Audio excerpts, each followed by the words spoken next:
आणि काँग्रेस आणि ठाकरे गट 100हून अधिक जागा लढणार असल्याची शक्यता आहे, कारण काँग्रेस 3 आकडी जागा लढवण्यावर ठाम असल्याचं सूत्रांकडून कळतंय.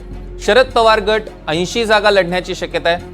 3 आणि 4 ऑगस्टला काँग्रेसची स्वतंत्र बैठक होणार आहे. काँग्रेस 3 आकडी जागा लढण्यावर ठाम असल्याचं सूत्रांकडून कळतंय. लोकसभेतलं काँग्रेसचं यश पाहता काँग्रेसचा आत्मविश्वास चांगलाच वाढलेला दिसतोय. उद्या आणि परवा काँग्रेसची स्वतंत्र बैठक होणार आहे आणि या बैठकीत नेमक्या किती जागा लढवायच्या यावर चर्चा देखील होण्याची शक्यता आहे.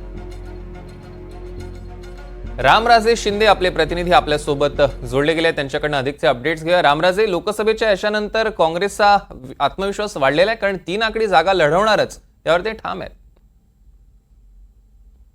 बिलकुल, लोकसभेमध्ये अनपेक्षितपणे काँग्रेसला जास्त जागा मिळाल्या आणि त्याच्याच आधारावर आता विधानसभेमध्ये सुद्धा आपल्याला जागा मिळू शकतील.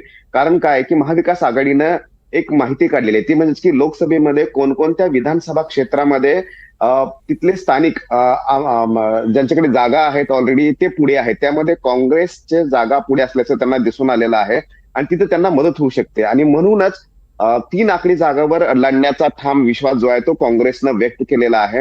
आणि ही अंतर्गत जी बैठक यापूर्वी त्यांची झालेली आहे त्यामध्ये काही नेत्यांनी हा विश्वास व्यक्त केलेला आहे. आणि त्याचबरोबर उद्या आणि परवा दिवशी 2 दिवस ही बैठक होणार आहे काँग्रेसच्या अंतर्गत आणि त्यामध्ये शिक्कामोर्तब होईल या जागा वाटपच्या सूत्रावर. परंतु 7 तारखेला जी सर्वच महाविकास आघाडीच्या नेत्यांची समन्वय समितीची बैठक आहे त्यामध्ये हे फॉर्म्युला निश्चित होणार आहे. परंतु नक्कीच आत्मविश्वास दुणावलेला आहे आणि 100 जागा म्हणजे की 3 आकडी जागा कोणत्या परिस्थितीमध्ये लढण्याचा निर्धार जो आहे तो काँग्रेसच्या नेत्यांनी केलेला आहे.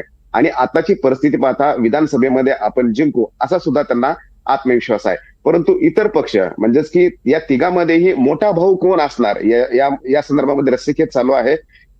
उद्धव ठाकरे हे काँग्रेसच्या या जागा वाटपाच्या सूत्राच्या संदर्भामध्ये ऐकणार का हे पाहावं लागणार आहे.